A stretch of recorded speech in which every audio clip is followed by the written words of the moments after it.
തലവർ ഒരു വാക്ക് പറഞ്ഞിരുന്നെങ്കിൽ ഉസ്താദിന്റെ അടപ്പ് ഞാൻ തെറിപ്പിച്ചനെ. ഈ ബിസിനസ്സിൽ ആദ്യമായി വേണ്ടത് പരസ്പര വിശ്വാസമാണ്. അത് എന്നില്ലാതാവുന്നു അന്ന് പരിപാടി നിർത്തണം. കുഞ്ഞായൻ ബഹളം വെച്ചപ്പോ അവര് വെടിവെക്കുന്ന ഞാൻ വിചാരിച്ചേ. വെടിവെക്കാൻ തോക്കിനകത്ത് ഉണ്ട മാത്രം ഉണ്ടായാൽ പോരാ, മനസ്സിനകത്ത് ഉണ്ട വേണം. അതെന്തുണ്ടാ? ആ ഉണ്ടേന്റെ പേരാണ് ധൈര്യം. നമ്മളൊക്കെ വെടിവെക്കണമെങ്കിലേ അവനൊക്കെ ഒന്നുകൂടി ജനിക്കണം. അവനൊക്കെ ഇനിയും ജനിക്കണമെന്ന് നമ്മളിവിടെ കാണുമോ? നിങ്ങളെന്ത് മണ്ടത്തരായി പറയുന്നത്? അതല്ലേ നമുക്ക് ഞാൻ പറഞ്ഞത്. അവന് ഈ ജന്മം നമ്മളെ വെടിവെക്കാൻ പറ്റില്ലെന്ന്. ഇവൻ അവനൊക്കെ വലിയ ഹലോ,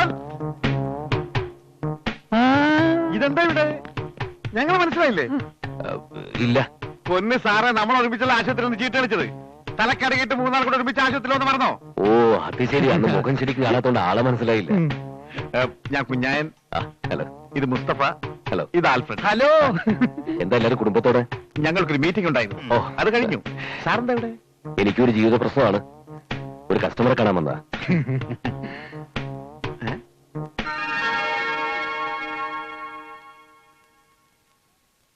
ഇതാരാ പോക്കറ്റിൽ നിന്ന് തല പുറത്തിട്ട് നോക്കണത്? ഇതൊരു പാവ. ഞാൻ വിവാഹം കഴിച്ച് എനിക്ക് ജനിക്കാൻ പോകുന്ന കുഞ്ഞിനൊരാള് സമ്മാനിച്ചതാ. എങ്ങനെയുണ്ട്? ഫസ്റ്റ് നല്ല തറവാടുത്തുള്ള പാവക്കുട്ടി ഇല്ലേ മുസ്തഫ? അതെ. കുട്ടികൾക്ക് അല്ലെങ്കിൽ ഈ ചോക്ലേറ്റ് ഐസ്ക്രീം ഒന്നും വാങ്ങിച്ചു കൊടുക്കരുത്, പല്ലിയത്താവും.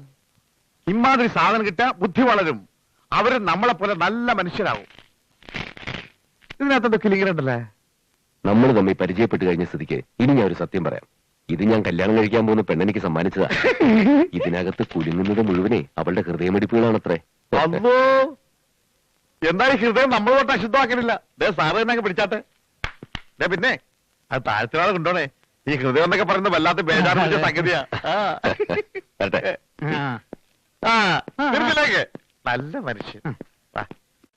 പ്രേമിച്ച് ഇപ്പോഴത്തെ ആണിനും പെണ്ണിനും തലയ്ക്ക് വട്ടായെന്നാ തോന്നണ.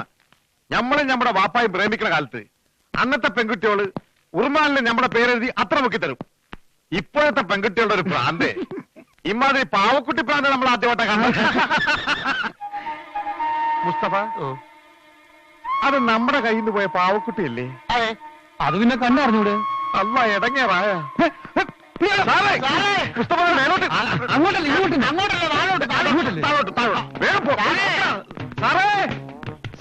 രാസ്ത ചോടന പാവക്കുട്ടി സാറേ.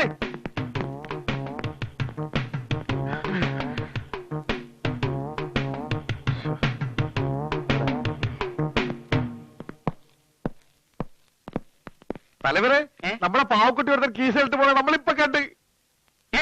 ആ പെണ്ണത് അയാൾക്ക് കൊടുത്ത് അവരൊന്ന് മുഹബത്ത് പോയി. അതിനകത്ത് രത്നങ്ങളുണ്ട് തലവരെ.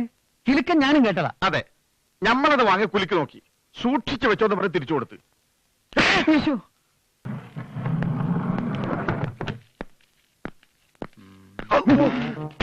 കണ്ടോ, അവളുടെ കയ്യിലാണ് നമ്മുടെ ചരക്കുണ്ടായിരുന്നത്. അത് ചോദിക്കാൻ ചെന്നപ്പോഴാണ് അത് കുത്തുകിട്ട് വീണത്. അത് ഇയാളാണ് തലവര് പറഞ്ഞത്. ഇപ്പൊ വിശ്വാസമായ ഇപ്പൊ കുത്ത് നമ്മുടെ അഞ്ചത്തായി. അവർ രണ്ടാളും ആ കുത്തുകാരനും ഒന്നായി. ചിന്തിക്കാനൊന്നുമില്ല. തലയൊരു പറഞ്ഞ ഓർമ്മയുണ്ടല്ലോ. തൽക്കാലം അഹിംസ അങ്ങോട്ട് മാറ്റി വെച്ചേക്കാം. 9 ലക്ഷത്തിന്റെ രത്നങ്ങളാണ് ആ പാവയ്ക്കകത്തുള്ളത്. ഇത്ര കഷ്ടപ്പെട്ട് നമ്മൾ അതെടുത്ത് തലവർക്ക് കൊടുക്കണോ? 3 വീതം വെച്ച് നമ്മൾ നാട്ടിലേക്ക് വണ്ടി കയറുന്ന വലിയ ബുദ്ധി. ഒരാളെ വേദനിപ്പിച്ച് നമ്മൾ എന്ത് സ്വർഗ്ഗമാണ് നേടാൻ പോകുന്നത്? കള്ളത്ര ഏതായാലും വേണ്ട. വേണ്ടെങ്കിൽ വേണ്ട, ഞാൻ പറഞ്ഞതേ ഉള്ളൂ. അവരോട് പോയി. അവരോട് പോയി. നിങ്ങള് ഡോക്ടർ കുൽക്കർണിയെ കണ്ടു അല്ലേ? അയാൾ എത്രയോ ഓപ്പറേഷൻ ചെയ്ത് അവരുടെ ഭാര്യമാരൊക്കെ 4-5 കുട്ടികളെ പ്രസവിച്ചിട്ടുമുണ്ട്. പ്രസവം ഇവിടെ തന്നെ വേണം കേട്ടോ. ഞങ്ങളൊക്കെ ഉണ്ടാവും ഇവിടെ. എന്താ കുട്ടി ഇത്? കുൽക്കർണിയെ കാണാൻ വരുന്ന പലർക്കും സംഭവിക്കുന്നതായത്. അദ്ദേഹം പാന്റിന്റെ സിബ് ഇട്ടിട്ടില്ല. സിബ്. പാന്റിന്റെ വാതിലടക്ക്.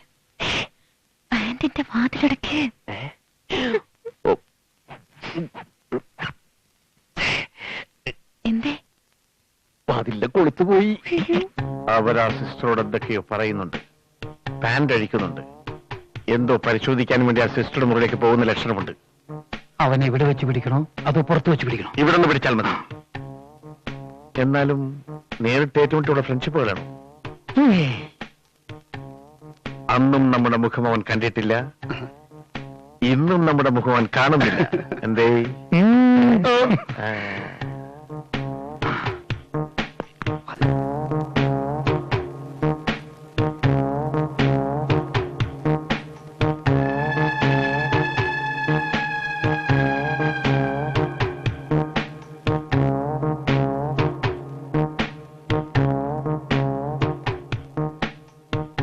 അവർ ആ നഴ്സിന്റെ മുറിയിൽ കാണും.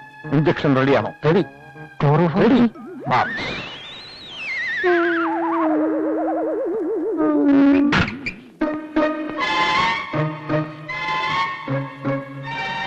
जल्दी करो। ये ऑपरेशन करने वाला पेशेंट को इस कोने पे किसने छोड़ दिया?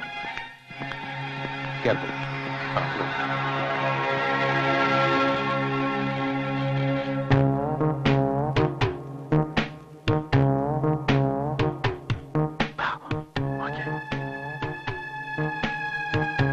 മുസ്തഫ, ഞാൻ പിന്നാപ്പറഞ്ഞത് അവനെ കെട്ടിപ്പിടിക്കണം.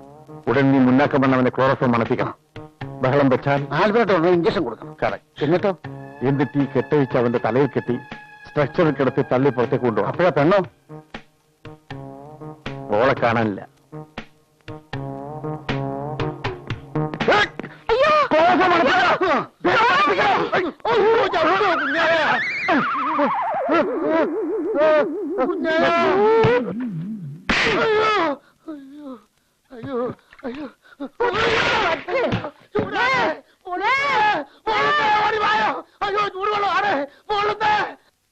ഒരു കൈ സഹായത്തിന് 5-6 ഗുണ്ടകളെ പറഞ്ഞുവിടാമെന്ന് പറഞ്ഞപ്പോ നീ സമ്മതിച്ചില്ല.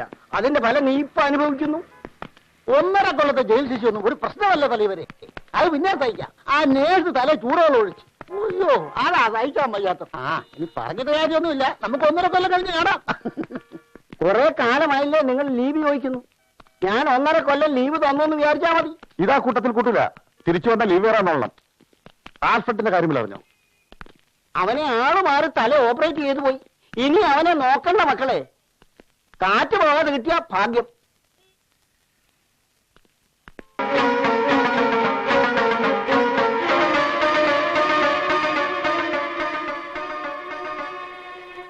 അയ്യോ, അച്ഛനിത് നിലവിളിച്ചേ? നിലവിളിച്ചൊന്നുമല്ല, ഞാൻ എന്റെ മായമോളെ വിളിച്ചതാ.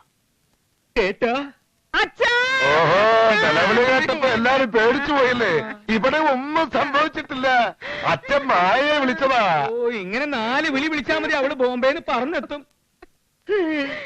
നീ എന്തിനാ കൂടെ പറപ്പ ഇങ്ങനെ കരയണേ? നീ ഇങ്ങനെ കരഞ്ഞാ എനിക്ക് പിടിച്ചു നിൽക്കാനാവില്ല. ചേട്ടാ, നമ്മുടെ അച്ഛൻ അവള് വരുമ്പോ വരട്ടെ. അച്ഛൻ എന്തിനാ ഇങ്ങനെ മനസ്സ് വിഷമിച്ച് കിടക്കുന്നേ? അതുകൊണ്ട് എന്റെ സ്നേഹം നിറഞ്ഞ മക്കൾക്കാർക്കും നഷ്ടമൊന്നുമില്ലല്ലോ.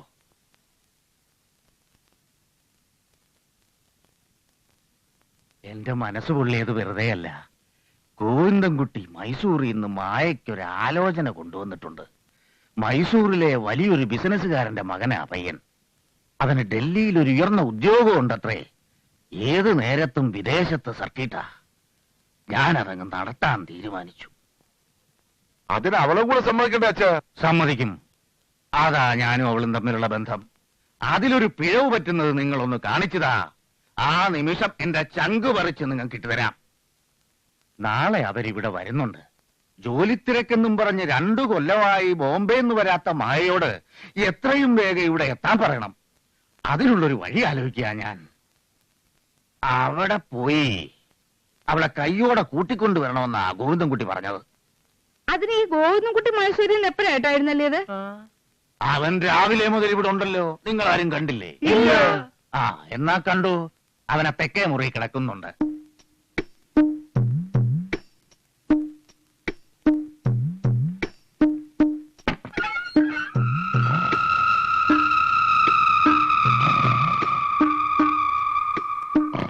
ഇവിടെ കാലമാടത്തെ കിടപ്പ് കണ്ടില്ലേ?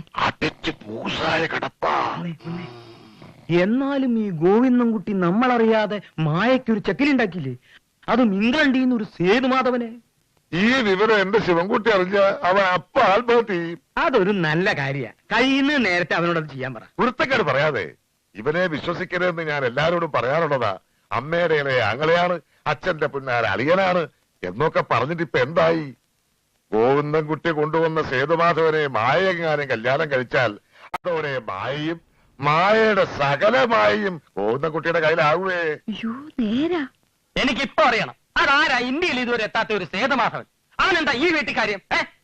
നിന്റെ കാര്യം പോക്കാ എന്റെ ശിവൻകുട്ടിയെ.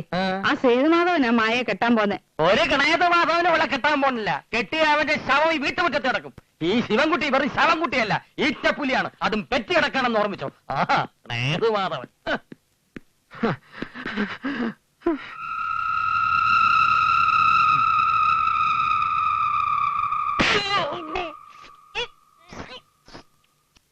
ഇവന്റെ 2 പല്ലിളകി ചെവിക്ക് നീരും വന്നിട്ടുണ്ട്. എന്റെ കുഞ്ഞിനെ എങ്ങനെ തല്ലിക്കൊല്ലാൻ അച്ഛൻ എപ്പോഴാ ഗോവിന്ദൻകുട്ടിക്ക് അധികാരം കൊടുത്തത്? വൃത്തികേട് വിളിച്ചു പറഞ്ഞാൽ ആരായാലും തല്ലും. അതിന് പ്രത്യേക അനുവാദമൊന്നും വേണ്ട. ഇളകിയ പല്ലങ്ങ് പറിപ്പിച്ചുകളാ. ചെവിയിൽ ഇത്ര എണ്ണ ചൂടാക്കി ഒഴിക്ക്. ഇനിയെങ്കിലും ഇത്തരം കൊച്ചു വർത്താനം പറയുന്നതിന് മുമ്പ് പായ നന്നായി കഴുകണം. മനസ്സിലായോ? ഇനി എല്ലാരും കേൾക്കാൻ ഞാനൊരു കാര്യം പറയാം. ഗോവിന്ദൻകുട്ടി മായയ്ക്ക് കൊണ്ടുവന്ന ആലോചന ഞാൻ അങ്ങ് നടത്താൻ പോവാ. അവള് വന്ന ഉടനെ ഞാൻ എന്റെ വിൽപത്രവും എഴുതും. വിശദമായിട്ട് ഇനിയൊന്നും എഴുതാനില്ല. ഞാൻ നിങ്ങൾക്ക് തരാനുള്ളതൊക്കെ തന്നു കഴിഞ്ഞു.